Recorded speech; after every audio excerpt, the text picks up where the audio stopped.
نسب نے چونکہ تباہ و برباد کر دیا تھا، تو حضرت عزیر علیہ السلام نے دیکھا کہ اللہ رب العزت نے اس واقعہ کو قرآن پاک میں ارشاد فرمایا او کالذی مر علی قریۃ وہی خاویۃ علی عروشها۔ حضرت عزیر علیہ السلام نے اللہ سے کہا کہ یا اللہ یہ چھتوں کے بل گری ہوئی بستی ہے، کہ یعنی کہ چھت پہلے گرے اور دیواریں چھتوں کے اوپر گری ہوئی ہیں، یعنی تباہ و برباد ہو چکی ساری بستی۔ اللہ نے حضرت عزیر علیہ السلام نے اللہ اپنے گمان میں اپنے دل میں یہ بات سوچ رہے ہیں اعلیٰ عروشیہا کہ یا اللہ تو کیسے اس بستی کو زندہ کرے۔ ایک اللہ رب العزت کے مردہ انسانوں کو زندہ ہونے کا یقین تو دل میں موجود تھا لیکن مشاہدہ نہیں تھا،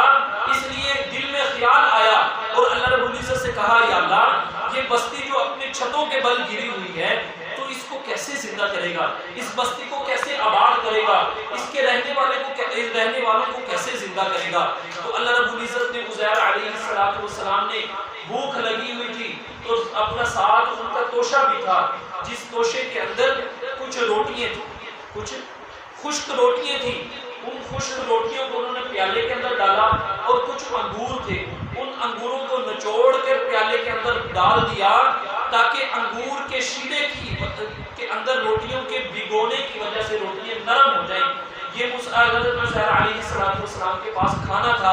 اور اس انتظار میں کہ یہ روٹیاں انگور کے شیرے کے اندر بھگنے کی وجہ سے نرم ہو جائیں، چند گھڑیوں کے لیے، چند گھنٹے ڈیڑھ کے لیے آرام کرنے کی نیت سے سو گئے۔ اور ان کے ساتھ ایک گدھا تھا سواری کے طور پر جس کے اوپر سوار ہو کر آ رہے تھے، اس گدھے کو بھی ساتھ جو ہے باندھ دیا۔ جب گدھے کو بھی ساتھ باندھ دیا تو کچھ انتظار کرنے کے لیے، آرام کرنے کے لیے سو گئے کہ جو ہے آرام بھی ہو جائے گا، روٹیاں بھی جو ہے نرم ہو جائیں گی۔ تو اللہ رب العزت کی شان یہ ہوئی جب عزیر علیہ السلام لیٹے تو اللہ رب العزت نے عزیر علیہ السلام کی روح کو قبض کیا۔ عزیر علیہ السلام کی روح کو اللہ رب العزت نے جب قبض کر لیا، قبض کرنے کے بعد جب عزیر علیہ السلام سوتے رہے، اتنا سوئے کہ 100 سال تک اللہ رب العزت نے عزیر علیہ السلام کو سلا دیا۔ جب 100 سال کے بعد اللہ رب العزت نے عزیر علیہ السلام کو دوبارہ زندگی عطا فرمائی، دوبارہ روح عزیر علیہ السلام کے اندر گھنٹی تو اللہ رب العزت نے عزیر علیہ السلام سے پوچھا کہ قال انا یحیی هذه اللہ بعد موتها، اے عزیر تو کتنا سویا ہے، تو کتنا سویا ہے، کتنی دیر تو جو ہے آرام کیا ہے تم نے۔ چونکہ عزیر علیہ السلام دن جب چڑھنے لگا تھا، سورج نکل رہا تھا، اس وقت عزیر علیہ السلام سوئے تھے، یعنی سورج نکلنے وقت سوئے تھے۔ تو اپنے دل میں خیال کیا اور جب اللہ رب العزت نے دوبارہ عزیر علیہ السلام کے اندر روح کو پھونکا تو اس وقت سورج غروب ہو رہا تھا۔ تو عزیر علیہ السلام نے یہ سوچا کہ ابھی میں صبح سویا تھا تو اب سورج غروب ہو رہا ہے تو دن کا کچھ حصہ گزرا ہے۔ پہلے یہ خیال آیا کہ شاید کل صبح سویا تھا تو اگلے دن کی شام ہو رہی ہے، تو اللہ رب العزت سے عرض کیا کہ یا اللہ کہ انا یحیی هذه اللہ بعد موتها فاماتہ اللہ مئۃ عام ثم بعثہ۔ فرمایا قال کم لبثت، کتنی دیر سویا؟ قال لبثت یوما او بعض یوم۔ عزیر علیہ السلام نے کہا کہ ایک دن یا ایک دن کا کچھ حصہ سویا ہوں۔ اللہ رب العزت نے عزیر علیہ السلام سے ارشاد فرمایا نہیں بلکہ قال بل لبثت مئۃ عام ثم بعثہ، کہ تو 100 سال سویا ہے۔ کتنا؟ 100 سال سویا ہے عزیر علیہ السلام سے اللہ نے کہا۔ پھر اللہ رب العزت نے عزیر علیہ السلام سے ارشاد فرمایا فانظر الی طعامک، اپنے کھانے کو تو دیکھو، فانظر الی طعامک و شرابک، اور اپنے پینے کو دیکھو، یعنی پینے والی چیز جو پانی تھا یا جو بھی تھا اس کو دیکھو، لم یتسنہ، کہ وہ بالکل خراب نہیں ہوا، سڑا نہیں، گلا نہیں۔ اللہ کی شان دیکھیے کہ 100 سال اللہ رب العزت نے عزیر علیہ السلام کو سلایا، اور انگور کی خاصیت یہ ہوتی ہے کہ وہ بہت جلدی، انگور کی جو شراب ہوتی ہے اس کا شیرہ ہوتا ہے، اس کو نچوڑا گیا جو پانی ہوتا ہے وہ سارے پھلوں سے سب سے جلدی جاگ چھوڑتا ہے، لیکن یہ اللہ نے اپنی قدرت کا مشاہدہ کروایا۔ اللہ نے ارشاد فرمایا لم یتسنہ، تمہارا کھانا تو بالکل خراب نہیں ہوا، بالکل تر و تازہ ہے۔ پھر اللہ رب العزت نے ارشاد فرمایا فانظر الی حمارک، اپنے جو ہے گدھے کی طرف دیکھو۔ تو گدھے کو جب عزیر علیہ السلام نے دیکھا، گدھے کا تو نام و نشان ہی نہیں، ہڈیاں بھی جو ہے چورا ہو چکی، کیونکہ 100 سال گزر چکا تھا، 100 سال گزر چکا تھا عزیر علیہ السلام کو سوئے ہوئے۔ تو جس چیز نے خراب ہونا تھا، جس چیز نے جلدی خراب ہونا تھا، وہ چیز تو تر و تازہ ہے، بالکل فریش ہے، یعنی کھانا۔ اور گدھے کے بارے میں سوچا بھی جا سکتا ہے کہ شاید 100 سال زندہ بھی رہ سکے، لیکن گدھے کی حالت یہ ہے کہ وہ اس کی ہڈیاں بھی سرما بن چکی ہیں۔ یہ اللہ نے عزیر علیہ السلام کو مشاہدہ کروایا، کیونکہ اللہ رب العزت نے جب عزیر علیہ السلام نے بستی کو دیکھا تھا تو اللہ رب دل میں یہ خیال آیا کہ اللہ اس بستی والوں کو اور اس بستی کو کیسے دوبارہ آباد کریں گے اور مردہ لوگوں کو کیسے دوبارہ زندہ کریں گے۔ اللہ اپنے نبیوں کی اور انبیاء علیہ السلام کی جو وہ کرتے ہیں، اللہ رب العزت ان کو سمجھاتے ہیں، یا اللہ رب العزت کا جو ان کو سمجھانے کا طریقہ ہوتا ہے وہ مشاہدات کے ذریعے کثرت سے ہوتا ہے۔ اس لیے اللہ رب العزت نے عزیر علیہ السلام کو یہ سارا کام پریکٹیکل کر کے دکھایا، مشاہدہ کروایا کہ دیکھو میں ایسے جو ہے قوموں کو اور ایسے مردہ لوگوں کو اور ایسے غیر آباد بستیوں کو زندہ کر سکتا ہوں۔ تو پھر اللہ رب العزت نے عزیر علیہ السلام کے سامنے ان کے گدھے کو زندہ کیا، ڈانچہ بنایا اور ڈانچے کے اوپر جو ہے ماس چڑھایا اور ماس کے اوپر گوشت چڑھایا، گوشت کے اوپر اللہ رب العزت نے کھال کو چڑھایا اور کھال کو چڑھانے کے بعد اس گدھے کے اندر اللہ نے روح کو پھونکا، روح کو پھونکنے کے بعد پھر وہ گدھا جو ہے اپنی آواز کے اندر بولنا شروع ہو گیا۔ اللہ رب العزت نے عزیر علیہ السلام کو ایسا مشاہدہ کروایا۔ پھر عزیر علیہ السلام کا ساتھ یہ عجیب اللہ کا معاملہ ہے، جب عزیر علیہ السلام کو اللہ نے موت کی نیند سلایا، اس وقت عزیر علیہ السلام کی عمر 40 سال تھی، اس وقت ان کی عمر 40 سال تھی، اور ان کا جو بڑا بیٹا تھا اس کی عمر 18 سال تھی۔ جب اللہ رب العزت عزیر علیہ السلام کو دوبارہ زندہ کیا تو عزیر علیہ السلام کی اس وقت بھی عمر جو ہے 18 سال تھی، لیکن جو بیٹا تھا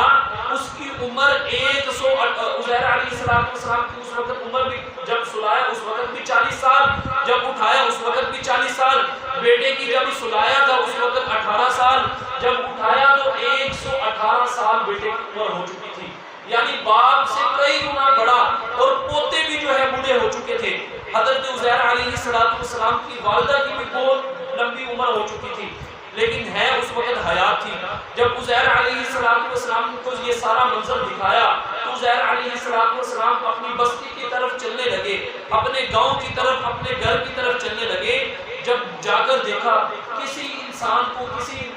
بندے کو پہچان نہیں رہے، کوئی شہر بستی کا بندہ جو ہے عزیر علیہ السلام کو پہچان نہیں رہا۔ جب لوگوں سے پوچھ گچھ کی، لوگوں سے پوچھا تو سب سے بوڑھی جو تھی وہ عزیر علیہ السلام کی والدہ تھی۔ لوگ ان کے پاس لے گئے، عزیر علیہ السلام نے کہا کہ میں عزیر ہوں۔ اب وہ تو جانتی تھی کہ ایسے ایسے عزیر اللہ کے نبی تھے اور میرا بیٹا تھا، لیکن انہوں نے کہا کہ وہ تو بہت عرصہ پہلے، 100 سال پہلے غائب ہو چکا تھا، اس کے بعد آیا نہیں، اس کے بعد